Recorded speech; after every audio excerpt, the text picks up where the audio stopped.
recording. We are Perfect. recording. Thank you, Marianne. Mm-hmm. Alrighty. So, sorry, we're getting off on a good start. Okay. We're good. So, we're talking about our diversity paradigms first. Ah, Paisley's gone. Oh. Okay. Paisley. I have to leave my apartment because of the fire alarm, but I'll join the meeting right after. I'm really sorry. Ah, man. Okay. All right. Excuse me. Okay. Well, begin the discussion. Alrighty. Well, Marianne. Yes. Our first question is about all of the different paradigms. There's 3 different ones, and they're from that case study. I want to pull that up again. Yeah, the really long one. Yeah. I was not ready for that. I know. I was like, oh, that's long. It's going to take longer than I expected. Yeah, I mostly skimmed it. Same here. Okay, where is that though? So it was the 3 paradigms. Is that? Yeah. Yeah, it was the making differences matter. Right. So the 3 paradigms were the discrimination and fairness paradigm, the access and legitimacy paradigm, and the learning and effectiveness paradigm, right? Yes. Yeah. And then describing all of those, explain the paradigm. Just the one paradigm? The diversity with, wait. Okay, we'll explain all of them, I guess. So the quiz, I like how they explained it in the quiz. Like just those phrases of. Yeah, like just kind of, it's basically, they are for like the equal, they're trying to diversify their companies who have that paradigm or use that paradigm, whatever. Yeah. It says here some of the common characteristics are, they're run by leaders who value due process and equal treatment of all employees. They're all about like the colorblind, gender blind, everybody is equal. There's no differences. Like that's how you should view everybody. That's basically. Yeah. So specifically the discrimination and fairness paradigm, that's the color. I see no color. I see no gender. All are equal. Right. And then the learning and effectiveness paradigm, that one is we're all on the same team with our differences, not despite them. Right. I like that one. I think that's the one that they're trying to like say is the best one. So I like that one the best. And then the access and legitimacy, that one is let's capitalize on differences by placing Asians over the Asian markets. Right. Which is kind of like, I do understand that one, that it is helpful in embracing the diversity because you're seeing the strong points of it. But at the same time, I could totally see people like, you're only putting me in this position because of my color or whatever. Right, and my ethnic or my culture. Well, and it said like people like who are part of that paradigm who work for companies who use that, they often feel exploited because they're like, okay, yeah, we need you to tap into the Asian market. Or the example of the company who, they had expanded worldwide, but, they hired people like in Germany, they hired Germans who'd been educated in the US, but could go. And then they found out, okay, we have no idea why this is working. We, the whole French crew quit. We would be, up a creek. So. Yeah. But I think it does make sense because to some extent, you should be able to understand what's going on with your business in any culture. Right. Because like it said in there, it was like, it's as if they're just kind of going off on their own thing. Right. They're all their own little like bubbles.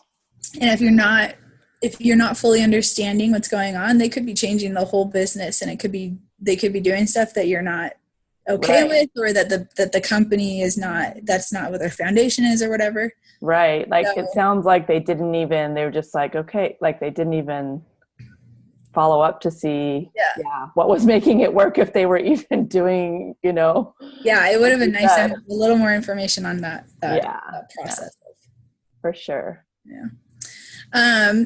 Give an example of an organization you have observed or worked for that shows some aspect of the paradigm you chose. Well, we're kind of talking about all of them.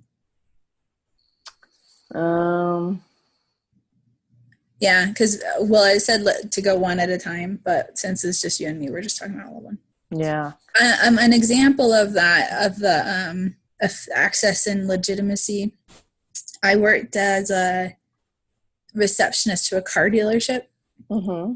It was kind of interesting. We had a Hispanic salesman, and he seemed to bring in, like, or he was the one that would work with the Hispanics, and that was mostly just because he spoke Spanish, and some people didn't speak Spanish, and I don't think any of the other salesmen spoke Spanish. So for that, it also could have been any race, but if they spoke Spanish, they would have been able to bring in that business of Spanish speakers. But that was one example I thought of for that. Yeah, that's a good one. And we get a lot of that here in Arizona because we have such a large, Hispanic culture, that a lot of companies, they are looking for Spanish speakers. Yeah. Because there's such a huge need for it here. Yeah. I worked for a bank. I was a loan officer for a bank for several years, and I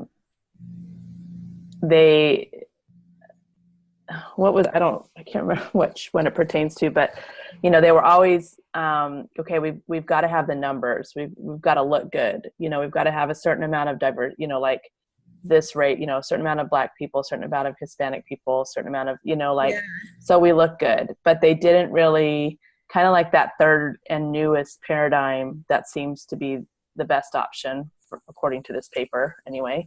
Yeah. And I think it was enlightening to me. I was like, oh yeah, that makes sense. But I think the bank was the first one. Whatever it was, the first paradigm we read about, the discrimination and fairness paradigm. Like they wanted to make sure they were checking the boxes, but they didn't really look in to see, okay, how can we make this work well? How can we make people's diversity and differences, work well for the company, and how we can celebrate their differences instead of saying we're colorblind, we're gender neutral, we don't even want to discuss that or talk about it. Those are taboo subjects. That's kind of how it was there. So it was interesting. Yeah. And I mean, it's just like the political correctness and how, and like in that TED talk with that lady, Melody Hobson, I think. Yep. Yeah. She's like you said, like, it's a taboo. We don't want to talk about it, and we don't want to bring it up. We all just want to pretend that nobody notices. Right. I don't notice that you're Black, that's ridiculous when you think about it. It's like, there's no, why should we do that? Like, you're Black, that's great. And I'm white, and he's Mexican, and he's Asian, and let's acknowledge people's culture and race. Why is that a problem? Yeah, I know. I mean, it is tricky because there's always going to be somebody who's offended, and there's never a right answer. And I mean, I don't even know, like, some answers sound good, but maybe that's just because I'm white and I think that sounds fine. And then somebody else who's not white is going to be like, that doesn't make offended by that. Yeah. It is very tricky and touchy. And I think, like, that's why it says in what we read that it's not an easy process to transition to that paradigm, because people have to kind of get over that and be willing to, like, dispense with that taboo and just, let's acknowledge everybody's diversity, not try to pretend it doesn't exist, or that, we're all equal, because being equal that's not, we don't want everybody to be the same. It's good to have differences, and which is what I like about the learning and effectiveness. Yeah. Yeah. So like embrace the differences and not be, Right. I mean, I feel like that one kind of is in between the, where you want Hispanic employees to reach out to Hispanic people, and then the Right.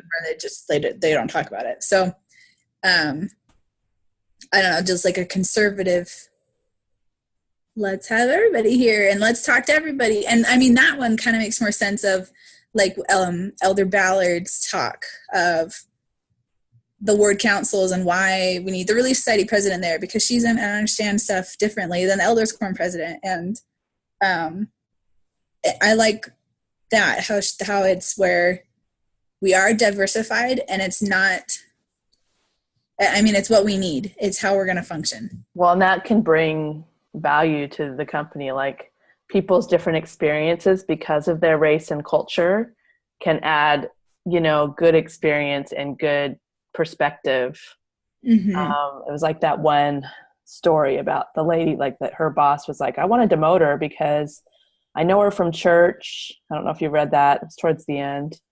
Oh.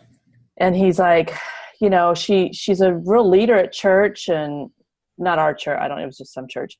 Yeah. And so that's why I hired her, but she's not doing that here. She's not bringing those leadership skills.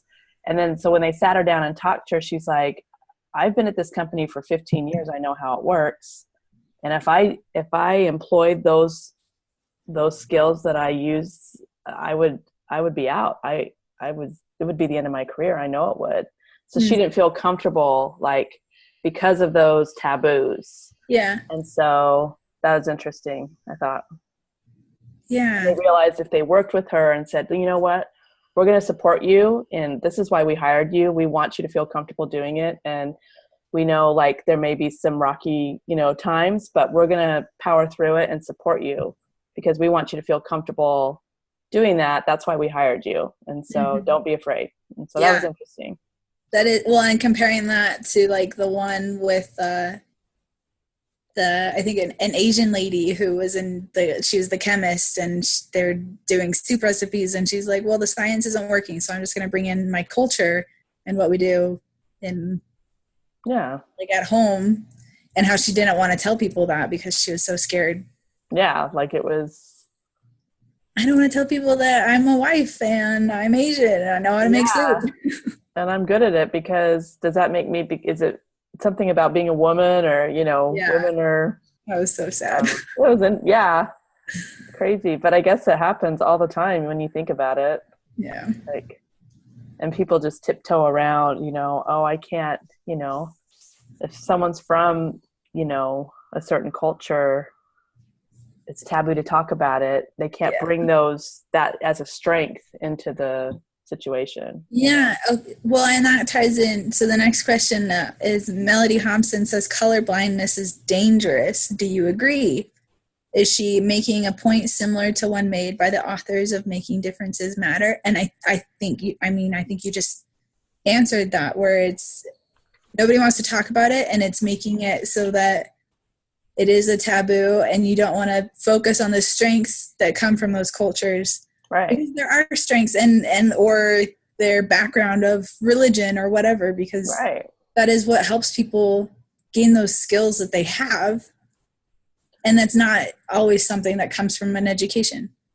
Well, and people's race and their culture and their experiences in their culture and their churches and with their people who they interact with, how they were raised, all of that, it all goes into your identity. And so that is, you can draw from that. That's a strength you can draw from if you're willing to overcome those, get past those taboos and be like, let's talk about your experiences in your culture and how your culture does this. See how this can apply to this situation that we're dealing with, whatever it is, So. Yeah, totally. Welcome back, Paisley. Yeah, sorry about that.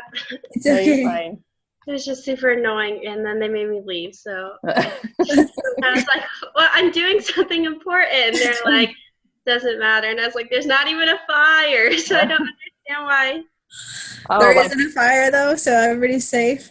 Yeah, it goes off so many times. So it's just like at this point, they usually turn them off fast, but I don't know. They're like trying to teach us a lesson to not stay, but no, I'm not gonna. Yeah. We are just talking about color blindness in that TED Talk that we watched. What's your opinion? Is color blindness dangerous? I think so. I don't really remember the talk. Hold on, I have to pull up all my stuff again. Oh yeah, that's fine. Sorry, I'm a mess. Okay. Marianne and I were just talking about how it is probably kind of dangerous because it's not. There's strengths that can come from different cultures and different upbringings, and that was another thought I had, Marianne, while you were talking, is that like the culture isn't necessarily going to coincide always with the race or the color of the person. Yeah. And so sometimes you need to the example that popped in my head is of Mean Girls and how that the Katie she's from Africa and she grew up in Africa and she grew up African, but she's a white redhead, and how she had that culture and that strength, but because she's white, nobody was going to say, what is your background? What's your culture? Like, what can you offer to the table? But so that should be something I think that companies think of more. Yeah. And if they are focused on getting those cultures, that should be something that is in the interview of like, where'd you grow up? Like, what are your beliefs or culture and stuff? And I think that's a good way to, think about like color blindness in the way of like everybody's the same. It doesn't matter what color your skin is, but also being able to focus on the cultures and the backgrounds. Yeah, that makes sense. In an ideal world. Yeah, in a perfect world, huh? No, that's a very good point though. Like, just their race may not match the typical culture you would think that race goes with too. So yeah. So then is color blindness the same thing as discrimination and the fairness and assimilation paradigm, which is I don't see color, I don't see gender. Is color blindness the same as that? Yeah. I guess so. Because the color, I would say that because that's what they're like, we're colorblind, race or gender blind. That's that one, right? Yeah. Yeah, I would agree. Yeah, I would say, yeah. Paisley, were you going to say something? No, I was just going to agree with what you guys said. Okay, so why do the authors of Making Differences Matter, that really long article, why do they believe the integration learning and effectiveness paradigm is the best approach to diversity in the workplace?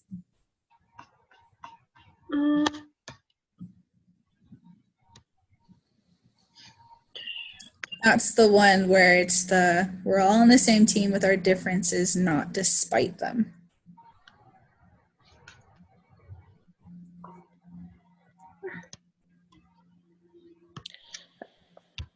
I think it's because it's like it says the downside of the other ones is they're either being pigeonholed. They're trying to use diversity as a tool. The third one, it's let's access that diversity. Let's not pretend everyone's the same. And that by not pretending everyone's exactly the same, you're able to access the benefits of that diversity. I agree. I feel like when we try to act like everyone's the same, then I feel like it just ends up creating more problems than actually fixing anything. And then, like, what's the second paradigm thing? It's like, differentiation or whatever. Yeah. And how, like, they celebrate those differences. And, like, I think that's a good thing to, like, acknowledge sometimes. but also I feel like that can create tension. So I think the third one is really just saying, yes, we know everyone's different, but we can still use that to our ability. Right. Yeah. Well, and I think of the one about oh man, I really need to like memorize these. Well, it's hard because they're access and legitimacy paradigm, where they put the French people with the French people and the German people with the German people. Right. I'm like, we were talking about Marianne, how that kind of like when you're just like compartmentalizing everything and everybody, and then you're just separate. Yeah. Not really working as a team. No. But when you're working as a team and you're asking advice from people from different cultures, and when you're asking the milkmaids why they don't have smallpox, like that's working as a team, and it's not just like saying, oh, you have the skill, you go do this. It's, oh, you have the skill, come here, teach us, let's work together.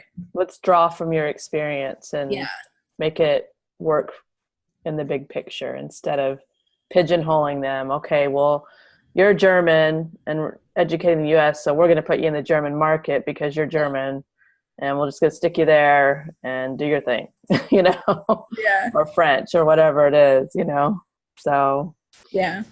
Reading that part, I just thought it was kind of funny. I was just like imagining the hiring process and how like they would have to be like, oh, we need somebody to run the German office, so we're only going to interview Germans right now. Like, Germans who've been educated in the US. I was just like, that's like, how do they get away with that? I know. It does seem weird.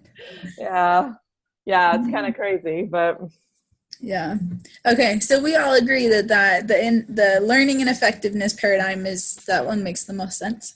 Definitely. Okay, so we're going to move on to the color bravery section. What does Hobson mean about being color brave? And what do you think that looks like in the workplace?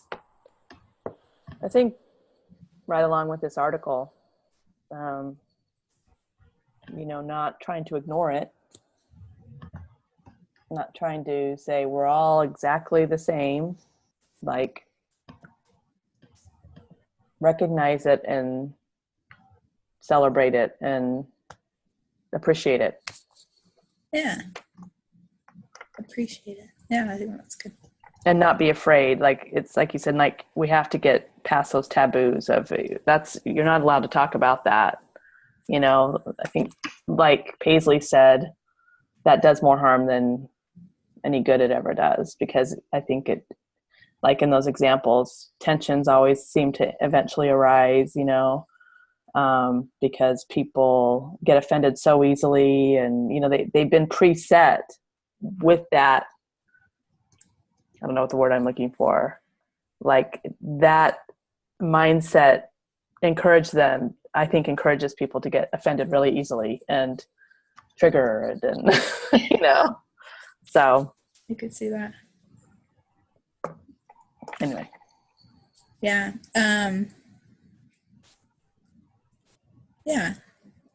The next question to that is it similar to the integration paradigm? And like you said, it does seem pretty similar, that embrace it. Don't try to ignore it or pretend it doesn't exist. Can't think of anything. Paisley, you have any other thoughts on that? No, I just agree. Like, I don't know. I just feel like now, especially, it's becoming more like normalized, I guess, that like people are trying to diversify things everywhere. So, but at the same time, we have to also make sure we're not just picking random people, what we think we need to diversify. I don't know. To check the box, True. I like it when it works for me, but it still needs to be fair to everyone. For sure. I think it makes more sense with color bravery. And she wasn't saying stuff about like if it's between an African American and a Caucasian, you should always pick the African American because they're the minority. So you got to right. pick whatever. Yeah. But it was more of just like, if you are picking between somebody who is born in a white collar family and they know how to work the business, and choosing between somebody who doesn't understand business as much, doesn't have that background, and you need somebody with that background, pick the person with the background, kind of thing. Right. And it doesn't matter what color they are. Right. Just like pick the person you need. Right. Yeah. And I like that. And I hope that's how it works, because I would hate to find out that I missed out on a job opportunity because they picked a minority just because they had to pick the minority. Yeah. Well, and that's like affirmative action, traditional affirmative action. That's kind of what it's all about. Okay, you need to have a certain percentage of minorities in your business to be on par with affirmative action. And to me, that's just like you said, regardless of what color you are, what race you are, what culture, if you're the person, if you have the right skills for the job, you're the person that should be hired, Yeah. Yeah. Okay, so the authors of Making Differences Matter explain that some managers are more comfortable addressing problems with outright discrimination than more subtle diversity problems. That's on page 6. Have you ever been in a group or a team where one person's ideas or approach to doing work was hard for the rest of the group to understand because of their background, gender, race, experience?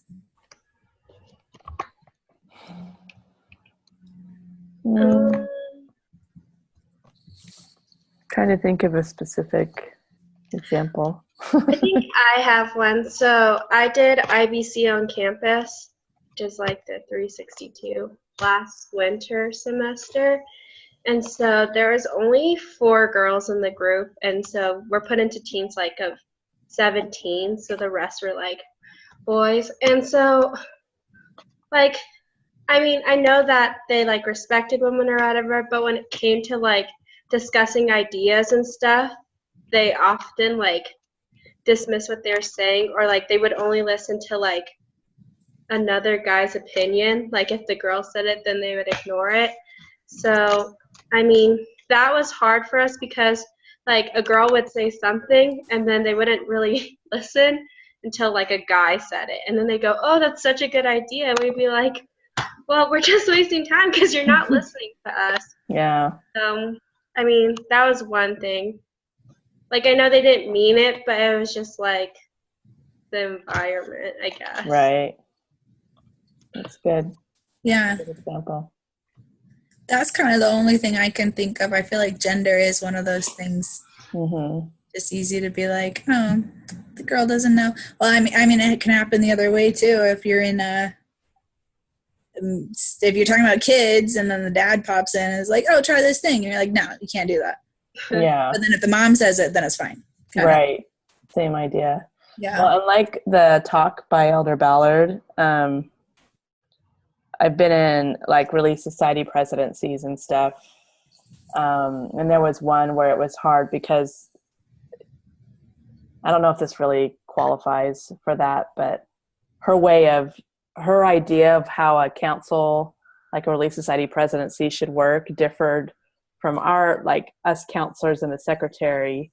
So it took a while to get past, like, and she was a self-admitted control freak. Like she admitted, she's like, I'm telling you, I have issues with being a control freak. Like she full up from it. So we were prepared but it took a while for us to get past that. Like we had to kind of like work together and like have some candid conversations, because her idea of how it was, I'm like, we're all in this together. It's not one person does everything. You don't have to take the load yourself and decide on everything. And, we're here. And her idea was like, well, I'm the president, so I'm just going to do everything and it's going to be my way or the highway. And, we worked it through, and I'm like still good friends with those women, like we weren't, it wasn't a bitter thing, but we worked through it. But it was interesting, like just different ideas of how, a group should work or whatever. Yeah. And so that one would be more of like experience. She felt like you guys weren't all experienced enough. You didn't know how to do it. Right. I'm in the class right now where our group is supposed to come up with a new venture, a new business, and get it going. And our group has an older gentleman, and he already is running his own business, and so he knows all this stuff. And so that I feel like that happens a lot in that group too. Really? One of us will say something, and he's like, "Well, in the real world, like you can't do that." And we're like, "Okay, we're not in the real world yet. We're just trying to get through this class." He's like, "We got to be more professional than this," and we're all like, "We're in our 20s and in college. Yeah. None of us have our own business, so sorry." Yeah. I think my friend's taking that class. She says she's like frustrating her. I don't like it. I don't like it at all. And half of it is because of my group. So like this group, just like, I love it because we're all on the same page and we're all doing the same thing. We're all good. Also, we're all girls. I don't know what it is, but whenever I've been in a group that's all girls, it works better. It just flows and it's not hard. This is only my second group. This one's awesome. My last one, nobody showed up. It was basically me. So I was like, this sucks. It is so great. I know that like with these business classes especially, they're just trying to teach us like, in the business world, you're going to be working with a team and you got to make it work. And in my head, I'm like, okay, in the real world, if I was in a group that couldn't function and I couldn't handle it, I would quit. Right. Or if I was the boss, I would fire whoever was covering. Right. This is not the real world. It's not. This is not the real world yet. It's fine. It's college. It's fine. Right. All of the experience, right? So going back to those examples of Paisley's being discriminated because she's a girl and Marianne being discriminated because she didn't know what she was doing, apparently. Right, I guess not. What could have been done in those kinds of situations to help with the diversity of the group or to suck out that strength and use it?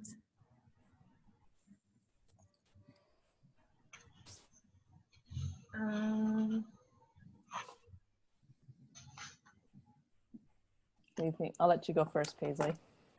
I don't know. I feel like they just could have listened to us. Like, honestly, what ended up happening was we talked to like the teacher who's in charge of us, and the girls were just basically like, the guys aren't listening to us. And so I think we did like an HR lesson or something. I remember like listening to others and be willing to like take feedback from others. And so like it still got somewhat better, but still like we keep having to have that stupid lesson, and then they'd treat us good for like 3 days, and then they'd be like, "Oh, like I have a better idea," and we'd just be like, at this point, it doesn't even matter. Like it's reverting back to old habits. Yeah, like starting to break. That was just the most frustrating part of it all, but but bringing in, in a business, that would probably be the same thing as going to HR and being like, I'm not being used. What do I do? Right. And then upper management can come in and handle stuff like that. So I think that's good. That's a good idea. That's a good example. Well, and just like they were having a hard time breaking their old habits with your group, and they could have, what would have been like in your situation, like, because the girls in the group had their own perspectives that could be a benefit to whatever it was you were doing, and realizing that, okay, we need to like draw on everybody's perspective and knowledge to make this work best. But it's getting them to do that, huh? I know. I have been working a year for a financial planner. I'm just his assistant, and he and his practice manager, when I got hired, over and over, they just kept telling me, like, if you are seeing something that could be changed, could be more efficient, please let us know. Like, we want to make changes where it's needed. And it was just really fun to be in that kind of environment where I could say something like, hey, I learned this thing in this class, and you want to try it? And they're like, yeah, let's try it. That's and great. So, yeah, because I mean, to some extent, what's worked in the past works in the past. If it ain't broke, don't fix it. But right. But it also is good to try and see, because sometimes you don't know if it's broke or not. Yeah, sometimes you don't know, and sometimes you realize if you try something new, what's been missing. Like, wow, Mm-hmm. you know, we just tapped into this whole new opportunity or whatever, you know. So that's a very good point. I think like with my situation, and it eventually did happen. Like she just came to realize, you know, these women they're new to the presidency, but they've been in other callings and they have experiences that we can draw from that would help with whatever we're dealing with in the release, you know, with the Relief Society presidency. And she eventually came to that point. It was just hard for her. She's just, like she said, she is just a control freak. It's helpful that she knew that, though. It is. And that's what I was going to say, like, to her credit, she was willing to, like, it was hard for her, but she was willing to try it. Like, I, you know, and she was like, I'm trying. I know this is like a weakness of mine. And I, you know, and she did. And she, you know, and it was really good. So. Good. That's awesome. Yeah. Cool. Okay. This has been a great discussion already. I just lost my spot. Okay. Many companies still do have problems with outright discrimination. Have you ever have either of you, any of us, have you ever worked for or observed a company where there was outright discrimination problems? Yes. I haven't, so. I can't really think of an example either. But Marianne, will you tell us about your experience? Well, what was that like? I worked for a small mortgage company. I was their office manager, and this was several years ago before my son was born. And the doohickey case, the business not the same, but some of the issues kind of reminded me of that situation. They were very, it was amazing to me actually that this was back in like 2004 I worked for them for a couple years, 2003, 2004. And I was like, this is like the millennium, like this is the 2000s. And I couldn't believe the amount of sexism. Like it was blatant. It was bad. And just, like sexual harassment and things. And women would just I would just go and hide in my office and close the door, you know, and because and that's how and it was like the owner of the company, and he had 3 VPs, and it was basically them. Like it was the good old boys. Like it was that, like you see it in movies and shows, and you're like, does that really happen to that extent? Like this is totally exaggerated. I know it happens, but this like shows exaggerate it, right?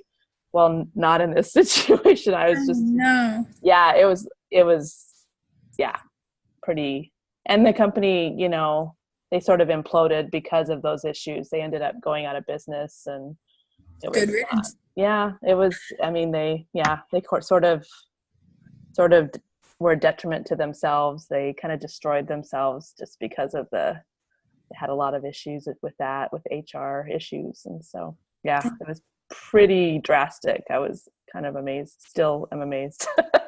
Was there any kind of HR in the office? Not really. It was a really small, like family-owned business. Yeah. And so not really. I mean, I was basically the HR. Like I would go and talk to the owner about, like, if people would come to me and complain about the VP, one of the VPs saying something inappropriate to them or what have you, I would be like, look, you know, I would go to the owner and talk to him and be like, this can't happen here. They're going to file like a suit, you know, you're going to be in big trouble if you don't, you know, I was not empowered to handle it. Like he did not give me that power. Yeah. So I had to go to him and be like, Jay, you need to take care of this. This is going to be a big issue for your company if you don't discipline or do something, because this is continuing to happen on a regular basis, and you cannot do this. And wow. But then again, like that was during like a hard time, like that was right after 9/11, and they're like, people needed their jobs. And so people didn't want to quit because there weren't a lot of jobs available. So it took a while because people just put up with it. And, and I would be like, you know what, files, I'll help you call and complain. There's a place, there's an outlet for you. There's, an advocacy group that will take it in, but they wouldn't want to do it because they didn't want to get fired. Yeah.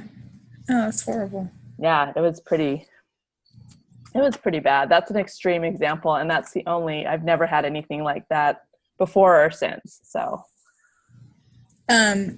Your example kind of made me think of, well, my husband has 2 jobs right now, 2 part-time jobs, and one of them is as a CNA in a hospital.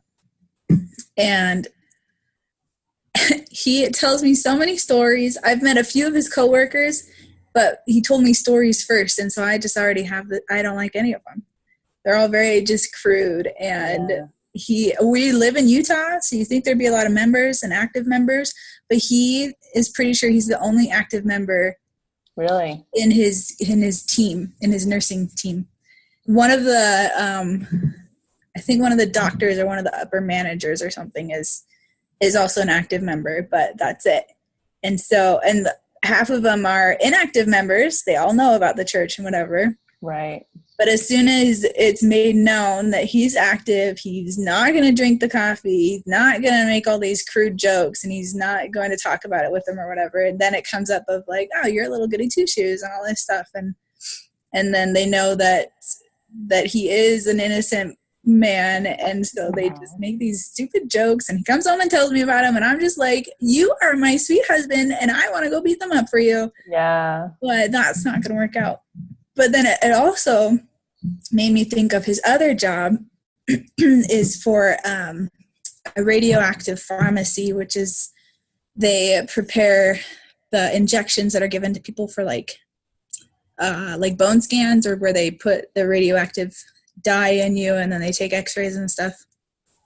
And in that pharmacy, there are no women, none. They're all boys, men. Wow. I call them boys because they act like boys. He doesn't tell me stories anymore because he knows those ones make me mad. But just like the way they talk to each other, or I mean, I'm sure they're not like talking about women in a terrible way, but just like the things they say. He's like, if you were to work there, there was a girl that came one time. He's like, everybody just changed. Nobody was acting the same, and I just thought it was very like an integrity thing, where it shouldn't matter who's watching you. Right. You should always be on your best behavior. Yeah. Like there shouldn't be a good and bad behavior. There should just be a good behavior. And right. And how it is sad that just like different situations, or people get too comfortable in the workplace and they feel like they can say bad things about people, and you just shouldn't do that to be a good person, whether there's HR rules or not. Just don't do it. Right. It's just the right thing to do. Just don't do it. This world we live in, guys. Yeah, unfortunately. Yeah.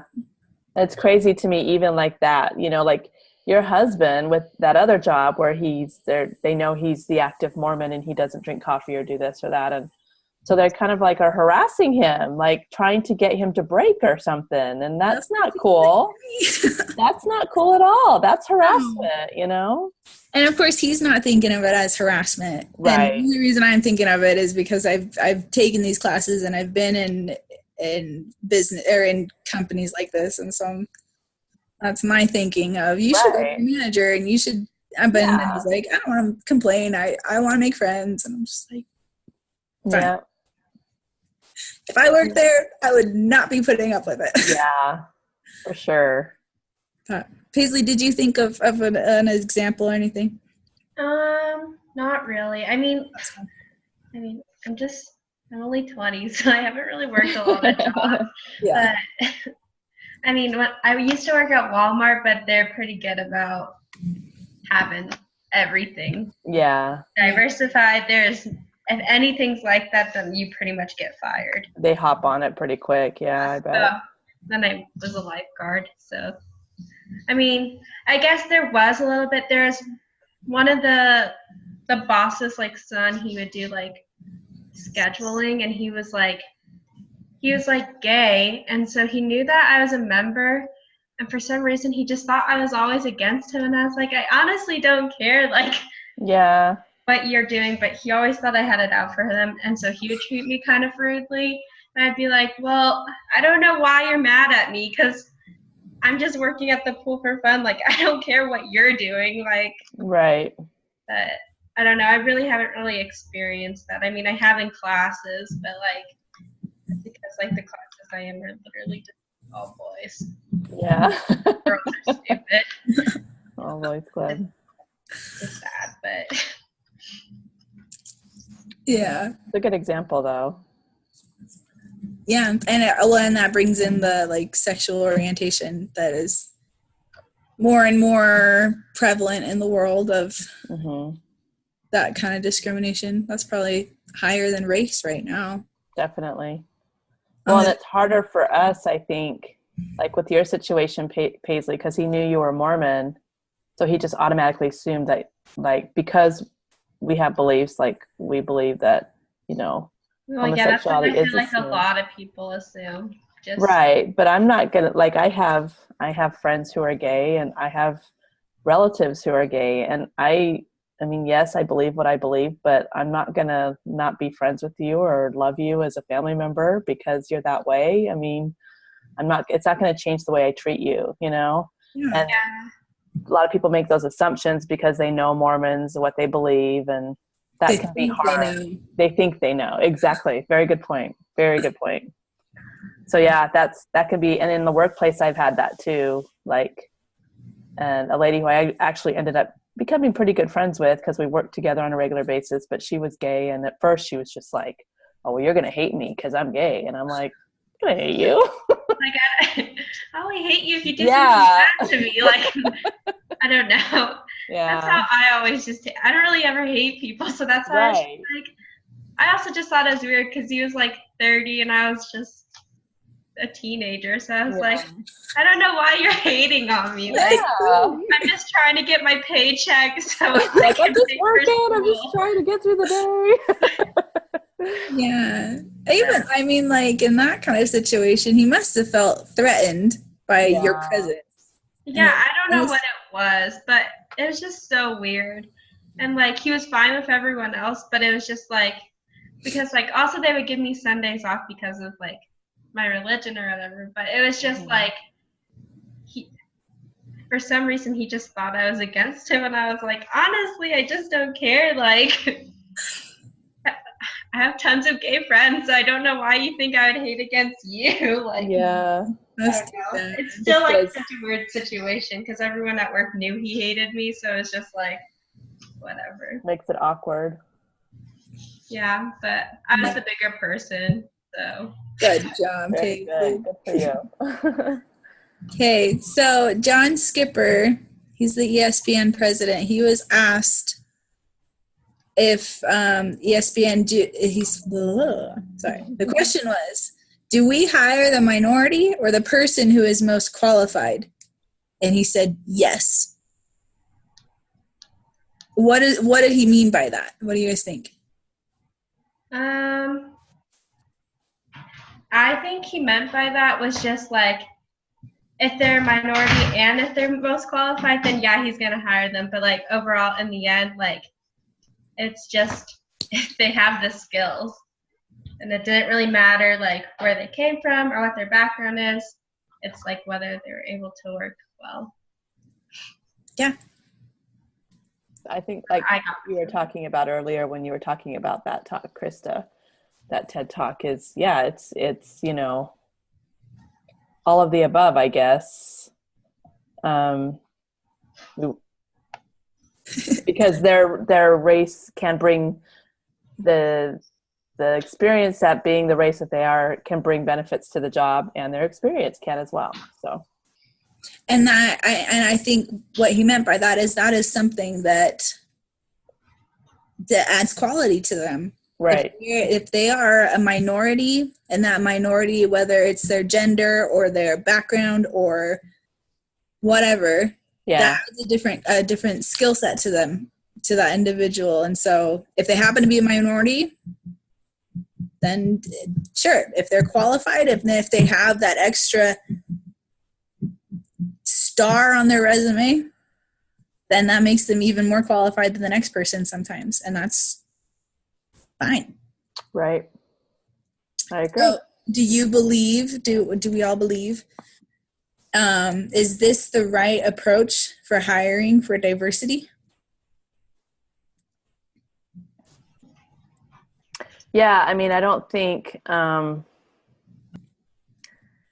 you know, I'm not a big fan of the traditional affirmative action, hire somebody just because they fit the race box. You know, they check that box. But I also believe that somebody's race and the experience that brings, their race and culture, can add value to a company. So I think that race and skill can go hand in hand. Yeah. Yeah. Were you going to say something, please? No, I mean, I mostly agree. I think it's important to have diversity, but like also that we're not just hiring based off of that. Exactly. Because it has to be a combination. Yeah. Like, it can't be like, okay, well, we don't have enough Black people that work here, so we're going to hire these people only because they're Black and because they check that box. That to me doesn't make sense. No, and I think, and I mean, it is sad because if you have two identical resumes, like perfect, they have the same education, they have the same experiences, and they have the same background, and it's between a Caucasian and an African American, and the company is going to choose the African American. One reason it might be is because they don't want to look like they are racist, and then it's like almost racist against the Caucasian person.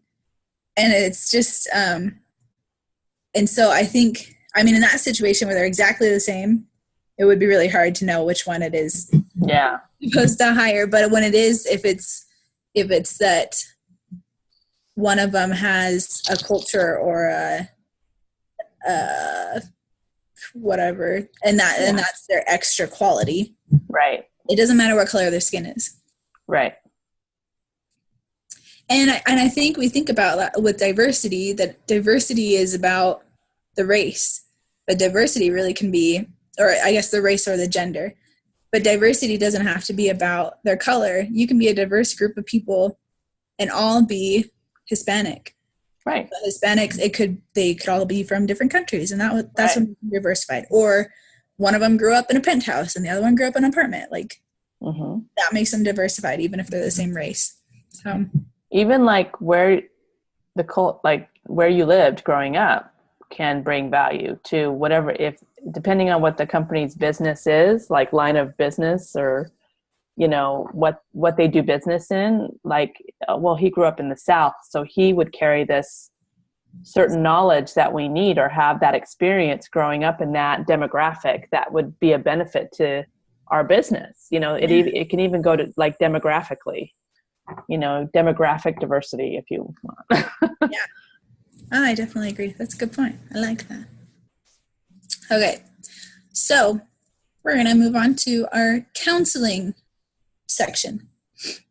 Elder Ballard describes a church council. Does the word council he describes follow the integration paradigm? The integration paradigm, that's just all of them, isn't it? Yeah. I think that what he describes as an example of that, I mean, I feel like we've already talked about it like a lot, but like everyone's different, but we're still all focused on the same goal. Like, right. And so we're able to work together, but we're also able to realize the differences we may have. Yeah, I agree. I think that's what the point he's trying to make is draw from, like he was using examples when he went and he had like a hypothetical situation. He gave it to the bishop, and a lot of the bishops are just like, I know what we need to do. This is what we need to do, and I'm going to make assignments, blah, blah, blah. But drawing from those different perspectives that people have, like the Relief Society president, the primary president, because of what they do, the background they have, their life experiences, like using those to the benefit of the council. And I think even I think using a ward council is such a perfect example of how to work this, like you said, Paisley, where it's a bunch of different people and they all have different roles, but they're all working toward the same goal. They all want the strength of the ward to be built up.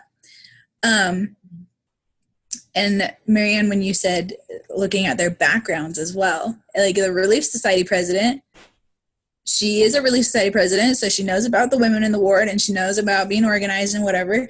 But outside of church, maybe she's a lawyer and she knows like situations with that. Or the bishop, he might know the ward and he has a stewardship and he has that revelation, but he might be a farmer and know like things about that. So it's not even just about their calling, but also about the person that they are and their background and what they can offer to the table. That's a really good point. It made me think of the TED Talk when she was talking about the vaccine, whatever the vaccine that was developed, smallpox, and how, it was ravaging Europe. It was just like killing lots of people. And somehow they talked to this farmer. And that's another thing that we haven't, like people, because they may have what's considered a humble profession or whatever, you don't know what kind of knowledge, like that farmer, he had noticed that the dairy maids, none of them were getting sick because they were working with the cows every day. And that's how the smallpox vaccine came into existence, how it got developed, and it's bovine based. Yeah. Which is really interesting because they valued that information that farmer had. Like he had a different perspective from all these high tech scientists who were trying to develop this vaccine to treat this disease. And it was the farmer who had the missing link, So it's pretty cool. Oh yeah. I really liked that example. That was really cool. Excuse me. Okay, so what are the advantages to a bishop of counseling? Well, we kind of already talked about that. The advantages that he would have counseling with the Elders Quorum president or the Relief Society president or anybody else. Are there any other thoughts on that? What his advantages are? I feel like we've already covered that. Yeah. We pretty much did. Yeah, I think we've pretty much gone over that. It just gives them a new perspective and allows them to organize things better. One other thing I didn't think about, but I just thought of, when the bishop is going to come to somebody else, it shows a humility from him. And I think that's something that's really nice to see in leadership, is when they ask for help from other people. And even if he asked the Laurel's president, I like thinking of that coming from, if the bishop came and asked me what he could do to help whatever I'm just a Sunday school teacher. So I don't have a lot, but if he came and asked me of what to do in a certain situation, I think that would be I would build more trust with the bishop of knowing that he was humble enough to come to me or to go to whoever to get help. Definitely. Which then helps this team work better when they know, like if the ward council can know that the bishop is going to value what they're saying and he's going to seek their advice, I feel like that helps that team to work so much better, and they'll be more willing to be coming up with solutions to problems, rather than if the bishop's just going to go out and do it himself, then everybody's just going to be like, well, I don't have to do anything, then I'm not going to be prepared or whatever, and that's not going to work out. Right.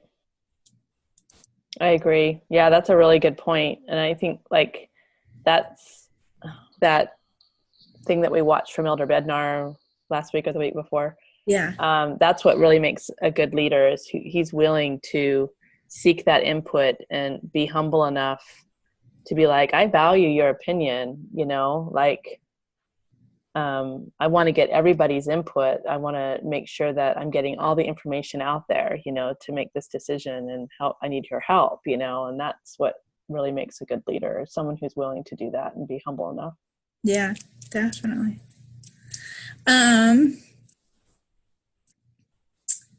How have any of you seen bishops do stuff like that in your experience? Yeah. Our bishop right now is really good that way. He's like pretty awesome. He's very humble, and he, I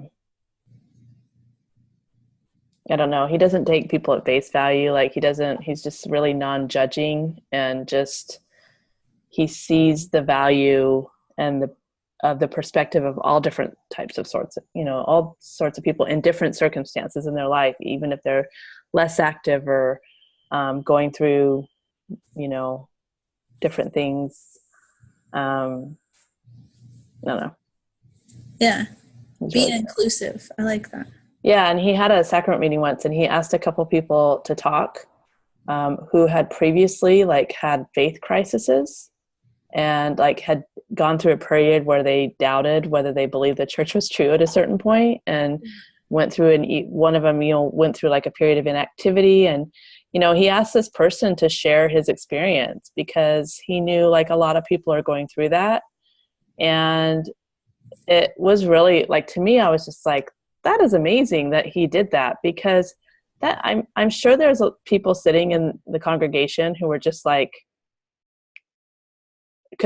they needed that, but he came back, he went through it, and then he's back at church and stronger than ever. And the bishop got up afterwards and was like, I asked these people to tell their stories because I know a lot of people are struggling, and, it's okay if you're struggling. We're here to help you. We're not here to judge you. We're here to help you. And I just want you to see that people have gone through this, and I'm here for you, and our council is here for you. And it was really good. I just thought that was so enlightening. That was definitely, he was led by the Spirit to do that. But he was humble enough to say, we need to get some different perspectives out there. So I think that's a perfect example of using the diversity of the ward. And in that sense, it's the faith, the strength of the faith, or the development of the faith diversity. Right. That's great. That's a really good example, Marianne. Thank you. No problem. I was really impressed. I'm like, that was awesome. I'd never, had witnessed that before, and I'm sure it helped a lot of people. You know? Oh, I'm sure. Yeah. Paisley, did you have an example of a bishop being cool like that? Yeah, I mean, the bishop that we have right now is actually really good. He's always just reaching out to everyone. And one of the things I especially like is that even if you're not going to church, there are a lot of people who have a hard time with it. He's still pretty understanding. And it's not just about, well, we need you to come to church, it's the rules. It's more about he cares about the people individually. And so that's something that my apartment has really enjoyed, because he's just very loving to us. And even his one thing that we thought was different was that in this bishopric the wives are really involved, and so they'll make food for us. They come to church every Sunday. They talk to the girls, and they're just it's just something that I don't think any of us have ever been used to before. So that's nice, because it's kind of having an extra mom, kind of. Yeah. That's cool. Well, and if the bishop were to do stuff like that, come over and have girl talk, that's not appropriate. And that is another perfect example of you being able to use the diversity of his marriage to help out the ward. That's great. Yeah, that's a good example.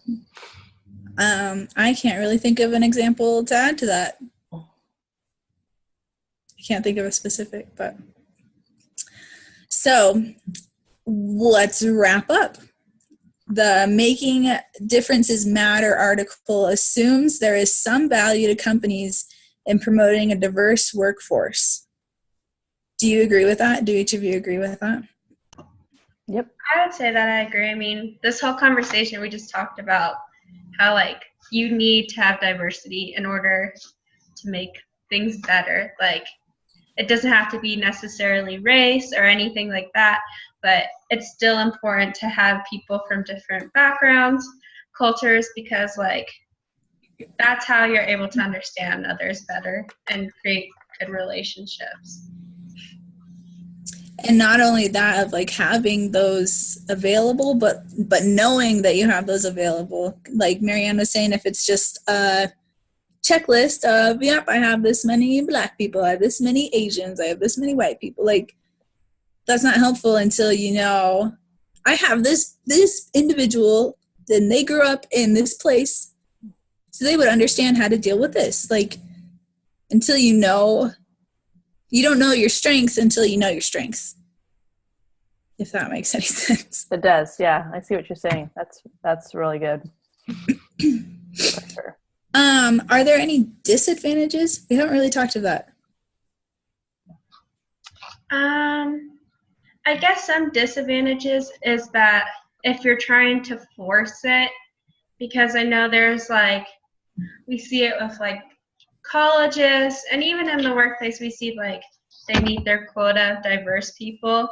And so like, even though it's good to have like a diverse community, it's also like bad if we're not doing it for the right reasons. And so then it just makes people feel like the diverse people kind of feel underappreciated, but also it makes like the other people just realize, like, feel like a feeling of unfairness.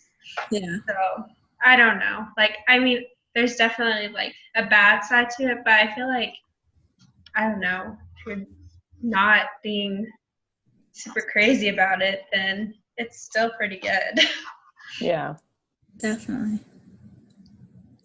I think just, I don't know if it's a disadvantage, but I can see when it says it's a hard road to integrate it. Like, you're having to change people's mindsets and long held and established ways of doing things and mindsets. And so that definitely, I can see how that would be a challenge. Like, in getting people to put aside those taboos of, we can't talk about this, everybody's the same, we can't recognize, Yeah. I can see how that would be a big challenge.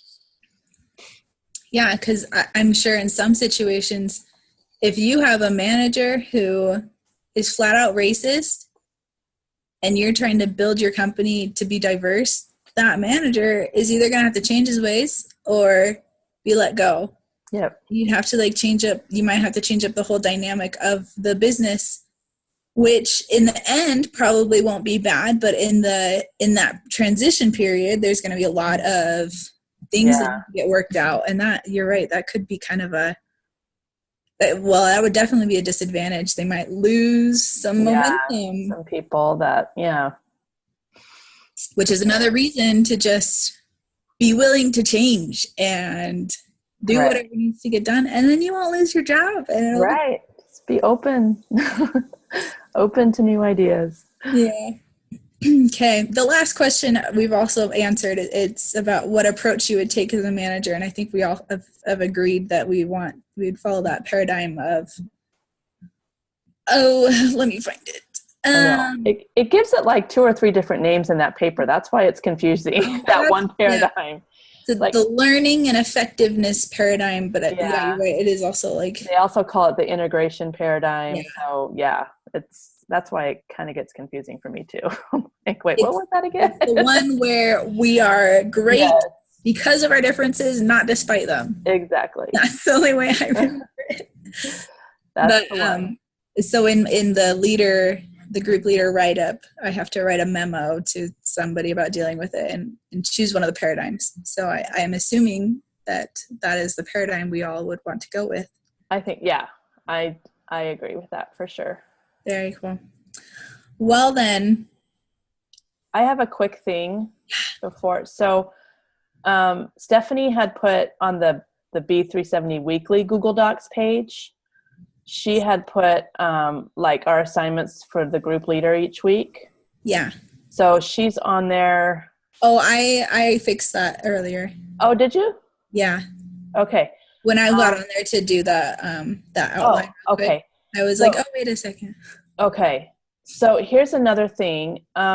Week 11, I'm assigned, and that is going to be a super off the charts crazy week for me. Okay. I was just wondering if anybody would, I'd be willing to do an extra week if needed to, that's fine. Let me see. I could even just switch with you if you want. I'm week 12. And that is going to be a crazy week too. Those 2 weeks, I have family coming in from overseas, and oh, fun. Oh, we'll see. No, it will be fun. It's just, yeah. Anyway, I'm just looking here really quick.